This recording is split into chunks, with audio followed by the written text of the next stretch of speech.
So it says, as we all know, the mustard seed is the smallest of all seeds on earth. Right.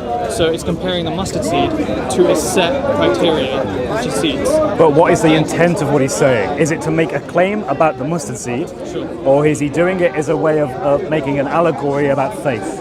Sure. But like my example that I gave, so as we all know, the peregrine falcon is the smallest of all birds, yet when it flies, it's the fastest of all birds. Right. Likewise, these disciples are very small in number, but they will go on and spread the message fast.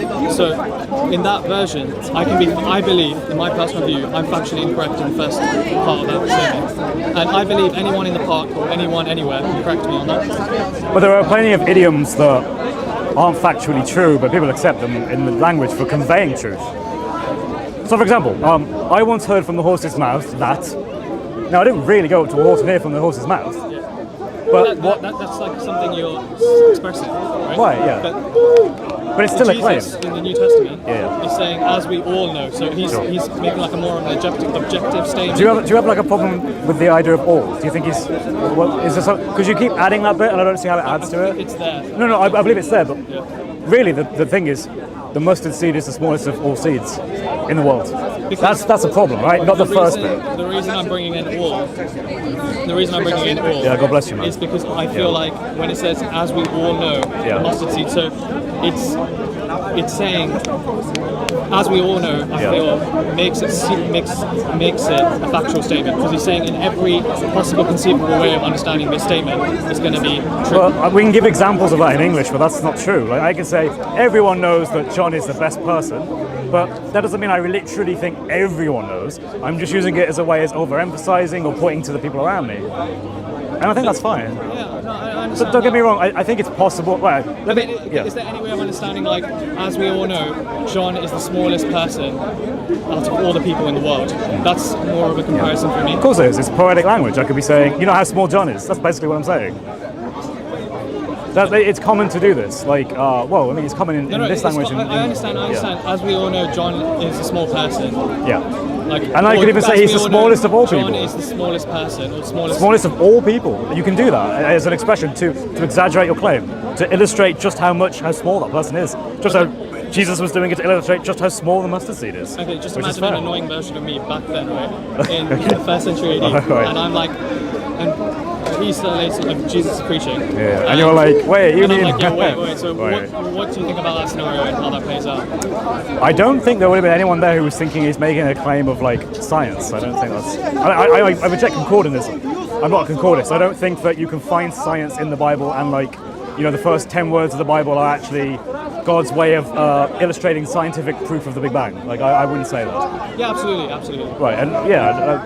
Well, I mean. But the reason I brought up that in the previous discussion was because I felt like the person I was talking to did use science at some point, which I may have misunderstood. So that's just the reason why. That's fine. You might not agree with what I'm saying, but I think we've both gone through this, and unless you want to add anything. Just one more question that I was wondering in terms of, like, in your opinion, I'm just thinking of a good question. That's fine. No, yeah, take your time, man. I'm going to check my phone for a bit. So, in that same video, I think I raised that ridiculous topic of aliens, but I felt like you raised what? Sorry. Like, I don't know if you covered that part. There are parts because it was a long thing. You guys were talking it was divided into parts, and I saw parts of it, so I might honestly know. So it was just when I said, like, does David see Allah subhanahu wa ta'ala as referring to the same God that Christians see in Yahweh? I'm not saying that we have the same understanding of that God, but we're referring to the same God. We have different concepts of related to that God, which we disagree with. But do you see Allah subhanahu wa ta'ala as talking about the same being? When we refer to Allah subhanahu wa ta'ala, we're talking about the same being. Well, let me explain. So there are two ways of looking at the word Allah. So Allah can just be the Arabic term for God, in which case Christians say that. Sure. So, but there's another way of looking at it, which is, and if you go to Google define Allah, one of the definitions will be the Islamic God, the God of Islam. Yeah? That would be the definition I'd take issue with. I don't think they're the same God. I think the reason why is because there are changes fundamentally to the nature of God that Islam says that I reject as a Christian. And I would also say generally just because the revelation that supposedly he revealed I also reject. So Okay, so like one of the 99 names of Allah subhanahu wa ta'ala is Al-Qayyum, which means the self-existing. So Okay. that kind of correlates with the meaning of Yahweh. yeah. I would agree with some of that, like Al-Haq, the truth. Yeah. We agree on stuff like that. But when you say things like, as So, an, because a lot of Christians, I feel like I've come across in the park, they say like because Islam is not coming with the word Yahweh, a Hebrew tetragram, we're by definition wrong. it is that way. So basically, in Deuteronomy 18, basically it talks about how there will be a prophet who will come. Now Christians will say this is Jesus. Muslims will often say it's Muhammad. The problem is though there are two. I don't know if you heard this, but one is Deuteronomy 18. yeah, Deuteronomy 18. I'll show you if you want. No, I think I've got it. Okay, well you can watch it back and you can see the reference. But basically, it's saying there's going to be coming someone like Moses from within your brethren, and within your brethren, everywhere else is basically meaning the Israelites.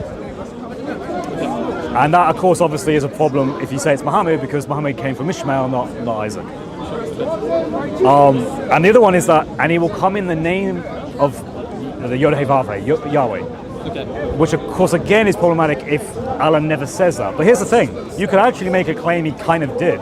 You could say, well, actually, we affirm, for example, or Yahya, John in the Quran, Yahya.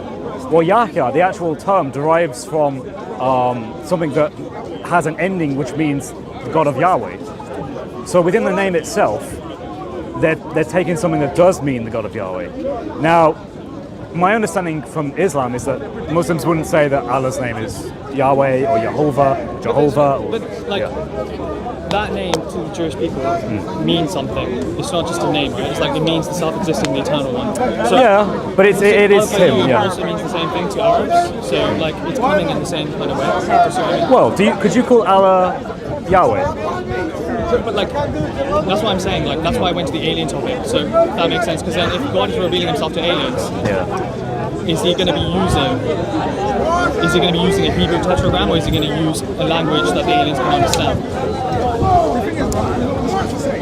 See, so like if they have some inspiration in their planet, He's not going to come with a Hebrew tetragram, right? Which is what the Dave was saying.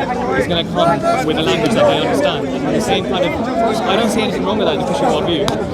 The same way, He's going to come to Arabs with a word that they understand. That can relate to the same meaning I that Yahweh definitely does. agree with you, because we kind of have a thing where our New Testament is in Greek. So when they wrote the Greek and they wrote the Greek Septuagint, they didn't actually want the to word translate. Yahweh, Yeah, they didn't use that word, the Yod-Heh-Vav-Heh. They translated it as Lord. I believe it's either Adonai or Kyrios. I believe it's Kyrios, but I could be wrong. And that's why in the New Testament you keep hearing God being called Lord, like Kyrios. It's not like they're not literally switching to writing Hebrew, so you're correct there. But for us, we do have to affirm what His name is.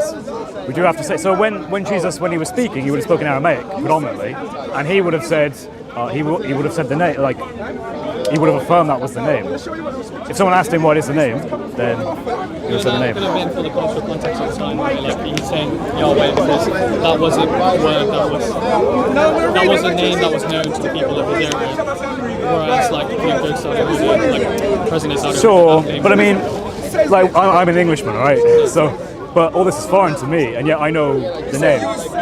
I know Yod-Heh-Vav-Heh, right? that's what I'm trying to establish. So like if aliens have their own understanding of God, do you say that God, when they're communicating with you, they have to come in the name of Yahweh? Yeah, they would, yeah. So we believe Jesus did, as He affirmed that Yahweh was His they Father. have to like utter Yahweh. Well, they would have. They couldn't. You see what I mean? Like, Yeah, they couldn't deny it. Yeah, but my understanding is in Orthodox Sunni Islam, Muslims would say no, His name is not Yahweh. no, because we affirm that the meaning of that name being self-existing, the eternal one. So that's what I mean. Well, yeah, I mean, the issue is anyone could do that. Like a pagan could be like, yeah, we affirm Yahweh. We don't say it, but what we mean is we affirm that He's the truth and He's, you know what I mean? But I think that the thing about coming in His name, that's not talking about everything. That's just talking about like that's one part of what that prophet's going to do. So Sure, but if they don't do it, then they aren't a prophet. Or if they explicitly don't, if they explicitly say that's not His name, then it's another god. Are you saying like? Sorry for go ahead. No, that's right. Yeah. Are you saying that, like an alien, if for some reason God's given them divine inspiration, they can't come in any other name but that name? That's an interesting point. But what I would say is, I would actually check hypotheticals.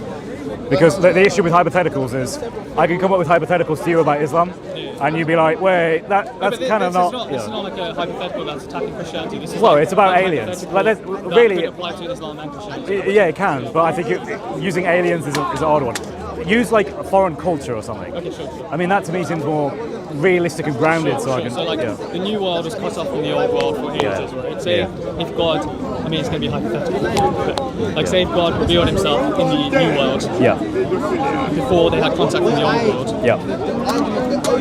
Does that mean the new world, the word had to be Yahweh in the way that God revealed himself to that people? Yes, yeah. That had to be the intentionality, yeah. But then why does the alien thing not work either?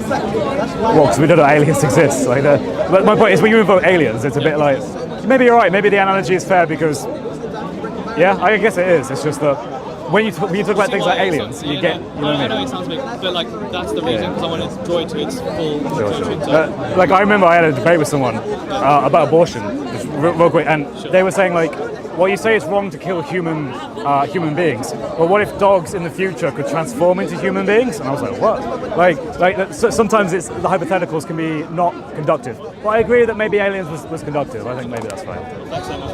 Really Yeah, you happy with that? All right. One day I would love to have a chat with you about other things as well. Absolutely. Yeah, it's good. Yeah, you're a pleasure to speak with. Thank you so much. I'm sorry, I think a bit earlier in part with some Christians and I got a bit heated, but I don't like those conversations. And like I mentioned last time, like my main purpose isn't for conflict. Like I actually want to talk about things that unite us both as a community. So that's cool. Yeah. And I think there's a lot in the Bible. Actually, there's some other stuff as well, but maybe that's good thing to talk about next time, like some of the unification points of Islam and Christianity. Sure. This, I'm not sure if you know if we could talk about it next time, like Zechariah 11:17, I think. It talks about like a worthless shepherd. Right. Who has a crooked arm and like one eye. Oh, are you gonna make associations with the jar? Yeah, I was gonna say so. Like kind of like we have the same enemy in the long run, and like in that way. Yeah, I mean, like, so I'm all right with working with Muslims for common objectives. Yeah. The issue is fundamentally we can never come together as one, like permanently.